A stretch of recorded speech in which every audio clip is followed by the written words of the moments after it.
But if God give me the strength, if my phallus give me the strength, I don't need no honey pack. I don't need no Viagra. Man, is your body right, baby? Do you drink water? May I smell your flower? Action. The most powerful act of love is to engage in sexual intimacy. Into me, I see. When I enter into your body, I'm not looking at your physical body. I'm staring into the depths of your soul. What do I mean?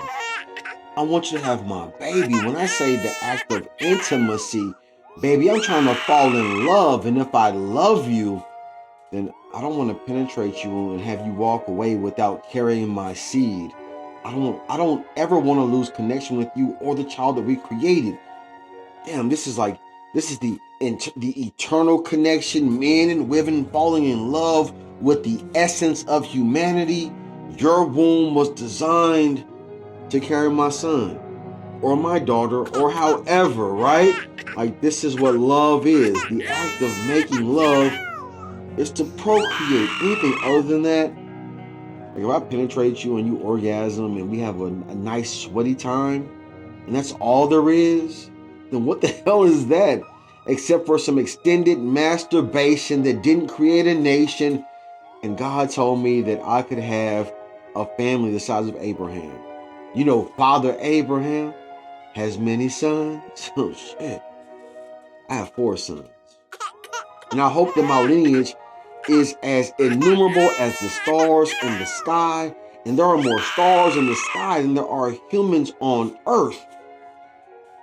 And that understanding, that number, that realization, it makes you a miracle. That means that every birth that ever exists, it is less than the stars in the sky. So we look at the sky and we aspire to be dwindling balls of gas. And we are the essence of everything that God ever wanted to be great. Goddamn. You are amazing. My friend Raheem Zion, he always talks about how amazing the human entity is, and we take that shit for granted. And when I make my next statement, you'll be like, that's super provocative. I'm not trying to be super provocative. I'm trying to be a super breeder. A super breeder. My owners used to have an idea called Eugenics, where they take the biggest of me and the strongest of me and reproduce me continuously until they had a whole bunch of strong little me's, because they knew a whole bunch of strong little me's could do all the labor and all the work that a plantation needs, that a nation needs. And so if the person who owned me understood my value, I'm trying to come to a realization to understand how come we don't understand our own value. Like, God made me to make babies. And for me to say that God made me to make babies, the whole world looks at me like I'm crazy. My friends look at me like I'm crazy. Women, for a second, they think I'm crazy, and then they have my baby because they believe. They believe in the Almighty Spirit. They believe in natural law. They believe in natural religion.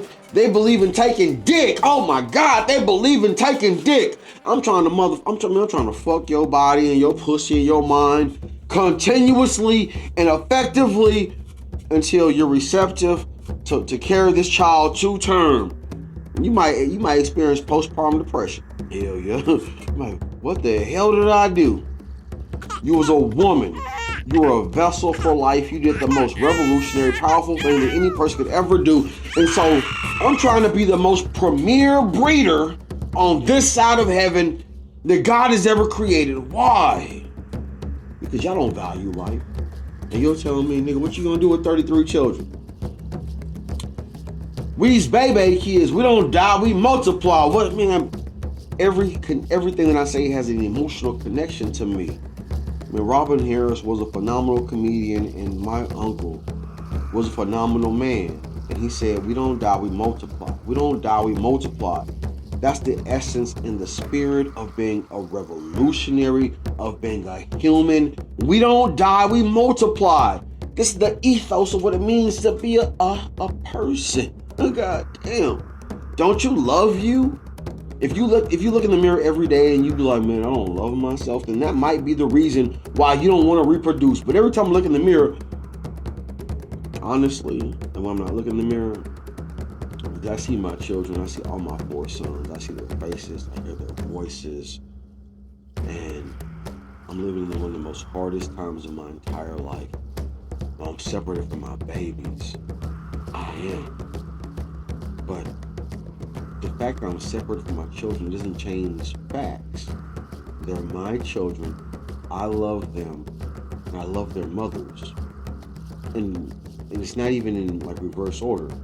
I love their mothers, recreated children, and life just pulled them away from me. But that doesn't change my goal or my duties or my responsibilities to fight for freedom. God damn it.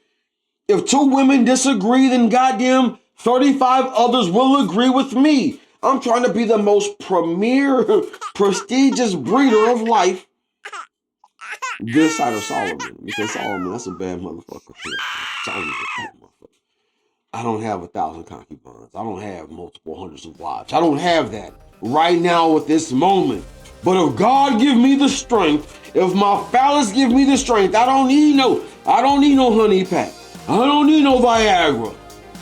Man, is your body right, baby? Do you drink water? May I smell your flower? Oh my God. She ready. She ready. Hey, Tiffany Haddish, you 40 plus years old, baby. I love you, but you ain't ready. And when I smell her flower, I know she ready.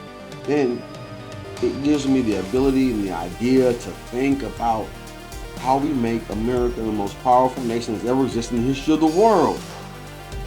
It's one of the most powerful citizens that ever existed to make love and have beautiful babies. And you look at me saying, what you talking about, nigga? I'm talking about freedom. They want to control our bodies, and I'm like, you can't control shit except for your thoughts and your ideology. But my ideology is freedom, where like freedom looks like love, where love looks like penetration, and the penetration leads to procreation, and procreation leads to goddamn the most powerful black nation the world has ever seen. America, the greatest American alive, motherfucker. They looked at us and said that only you have the capacity to carry the hardest burden the world has ever seen.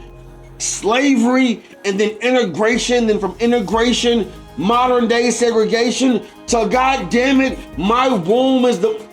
I'm not a woman, I'm not a black woman, but the black womb is the most valuable womb the world has ever seen, because that womb right there, shit, created life. And for any person who objects to what I'm saying, read a book. Can I tell you the book to read? Hell no. Can you go find the book? Hell yeah. What's the name of the book? The Almighty Bible tells you who you are. I done read this thing from front to back to front and waxed it all over again. This is my best friend when I ain't know nobody. For anybody wanting to participate in the fellowship of who I am, God said he loved me. Facts. Took me all around the world and back again for a reason. So I can understand people, so I can understand, I know how hard life is. I done seen poverty and slums and piles of trash that look like mountains. I done seen people slaughtered and stripped naked and strip searched and beat down and annihilated by the acts of war. And from all of the heartache and pain that I've seen in my life, I know that life is good. I pulled 4 babies from the wombs of their mothers, and I know that God loves me. And you're able to hear my voice, and so somebody pulled you from the womb of your mother, and so you know that God loves you too. I just want to embrace that. I want to embrace creation. I want to embrace procreation. I want to be the living embodiment and the facilitator of love through the phallus that God gave me. The greatest American alive, motherfucker. You are the greatest American alive. The greatest American alive.